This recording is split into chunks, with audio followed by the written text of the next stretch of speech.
Day 792 of the Ukrainian War Map, also known as the Russo-Ukrainian War. Juzzie here, and today is another update as I take a simplified and down-to-earth approach to some of the most important happenings on the ground in Ukraine. So starting off, we'll take a look at those Russian losses, as currently Russia sits on more than 463,000 military personnel losses, which represents an additional 930 in the past day. Then as for hardware losses, 7 tanks, 15 APVs, and 31 artillery. Then headed across to the map with a bit of a shorter video today, and starting out in the east where various bits and pieces are at the forefront.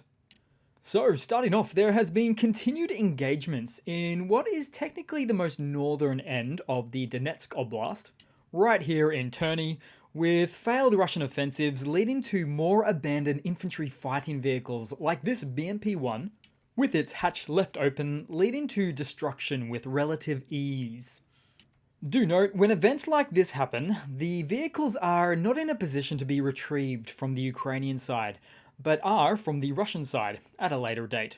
Which effectively means actions like these are the only, but best, option for the AFU. Then headed a bit further down on the map where it's still relatively unchanged in the Chassiv Yar direction. So we'll zoom in right there. Although as you can see, there was a small piece of land liberated by the AFU in the south of this axis recently. It was also on the Ukrainian side's high ground, which certainly helps make an event like that operationally achievable. Then we move to the Avdiivka axis, and starting out, I'll just show you, we saw Ukrainian Bradley M2 vehicles passing some indiscriminate and indirect Russian artillery fire at a small distance. But this is also where the Russian forces are stabilizing their salient northwest of Avdiivka, where Russia is encircling from Novobakhmutivka to Berdichi, possibly making further tactical gains that could force Ukrainian troops to retreat from other positions along their most eastern held front lines to a more defensible line. And it is conceivable that Russian forces could further stabilize their salient and advance west of Osheretino, making the Berdichi-Semenivka line right there increasingly difficult for Ukrainian forces to hold on to. Which means the Ukrainian command may decide to pull their forces further west if they deem the Russian tactical gains in the area too threatening to those current Ukrainian positions. And this is also where it wouldn't be worth the loss of Ukrainian military personnel life amid the backdrop of some definitive upcoming restocks or resupplies that should not only allow Ukraine to hold the line but also advance. And given the recently announced aid, it actually makes it quite difficult to project for months, weeks, or even days in this region right now. Then moving a bit further down, as there's still no shortage of activity in Novomykhailivka. The lines haven't changed, but as an example, most recently we saw the Ukrainian army destroy 2 Russian tanks and an MTLB. Those are the Soviet tracked-wheeled armored fighting vehicles. Then also, somewhere in the east, we saw the Ukrainian soldiers from the 77th Separate Airmobile Brigade destroy a Russian T-80 tank. Then also, we saw footage of a Ukrainian Air Force fighter engaging and downing a Russian drone with an air-to-air missile, and thus making for a remarkably rare filming of a WVR engagement, which is a within visual range engagement. Then, due to the shorter video, we'll head across to some news now. And as for some ATACMS updates, the United States reportedly secretly shipped over 100 long-range ATACMS missiles to Ukraine last week. We already knew about the transfer that had secretly developed, but we didn't know about such an astounding number. But here's the thing, the missiles were included as part of an earlier $300 million aid package announced by Washington on March 12th. With it since being advised that the initial tranches of the new Ukrainian aid bill would seemingly provide over 100 ATACMS missiles separately, which means Ukraine could have quite the number of these missiles available now or quite soon. And we've already seen just the utter devastation that, say, just 5 or 7 of these can do in any such incident, whether it's 10 plus helicopters in an airfield, or 4 plus S-400 air defense systems in another airfield.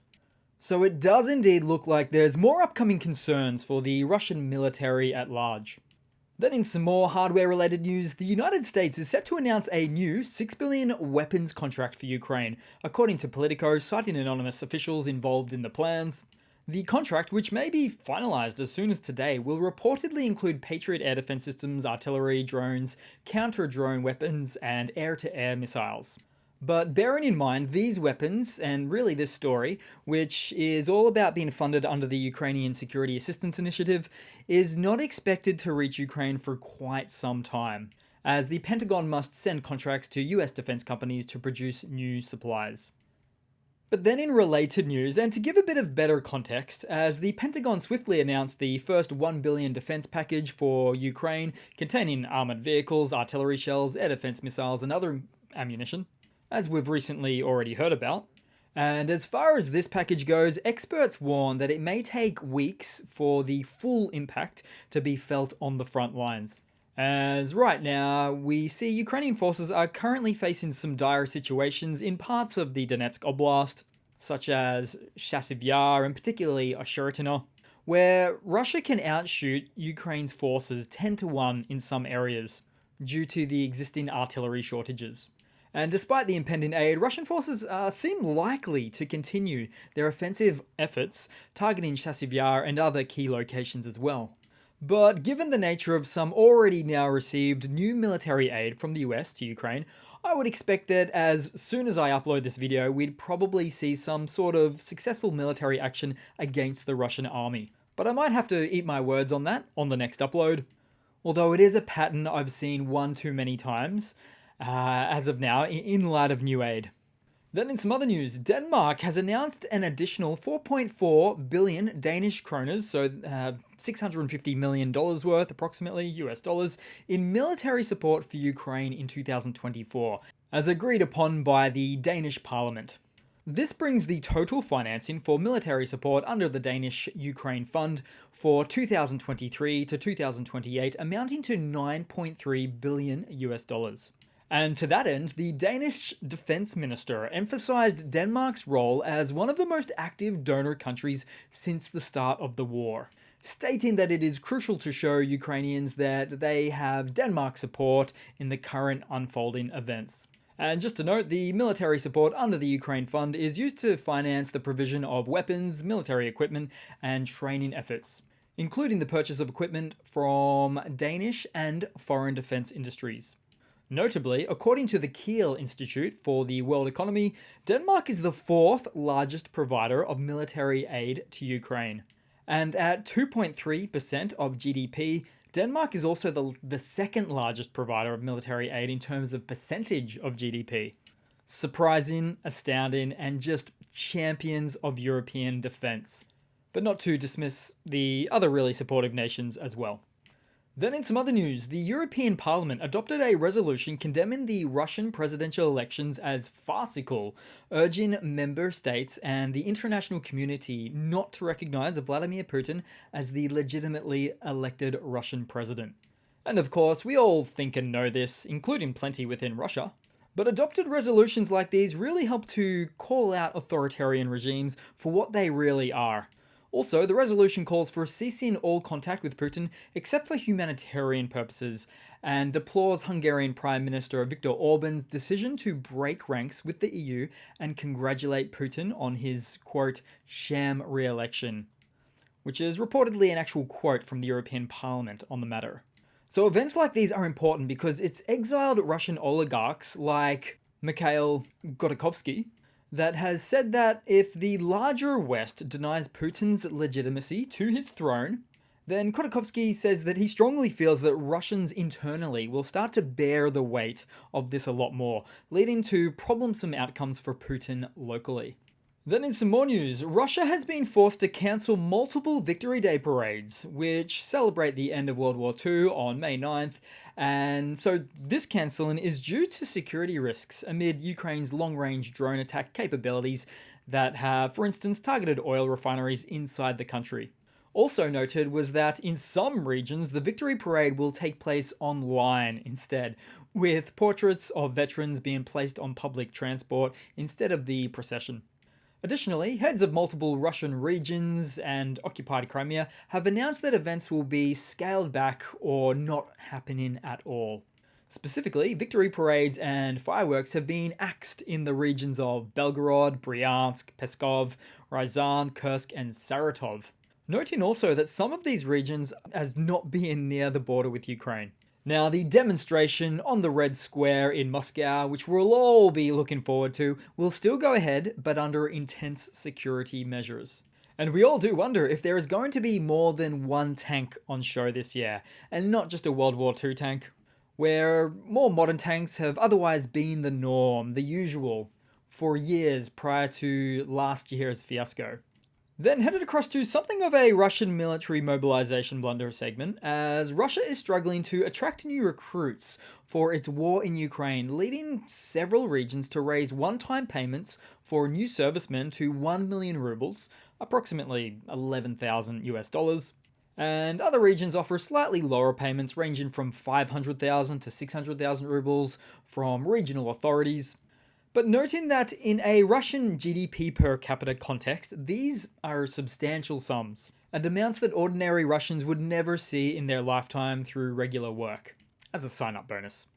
Although also it's been reported that the Russian authorities may be relying on the fact that some recruits may not receive their payments, or experience delays, or simply not make it back from combat, in order to dispute the missed payments. Which is not at all surprising, being that many Russians used to sign up to join the war, only to find out that they were never getting paid at all. And so in the larger picture, the significant increase in one-time payments highlights the increase in difficulty in attracting Russians to fight in Ukraine, as the government resorts to financial incentives to bolster its ranks. And to add to that story, Russia is really needing of men. For instance, check out this Russian official going around to schools to recruit or convince the older 18-year-old school students to sign a contract to go to Ukraine.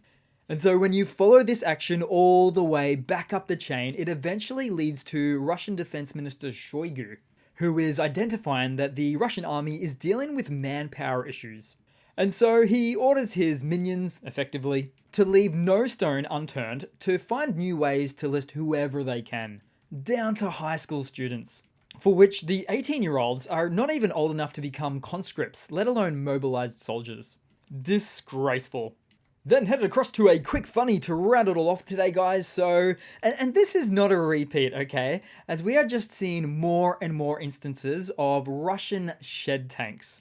Which doesn't need to be said that these sorts of installations, let's call them, decrease their visual capacity, not to mention their angle for turret movement. No. The actual ability to use these metallic monstrosities to wage war is an obvious afterthought with these creations.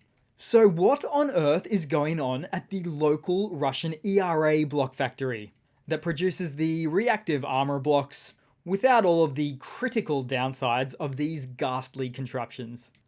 Just more corrupt Russian oligarchs shaving off the top, of course. And maybe that's why that's our Russia.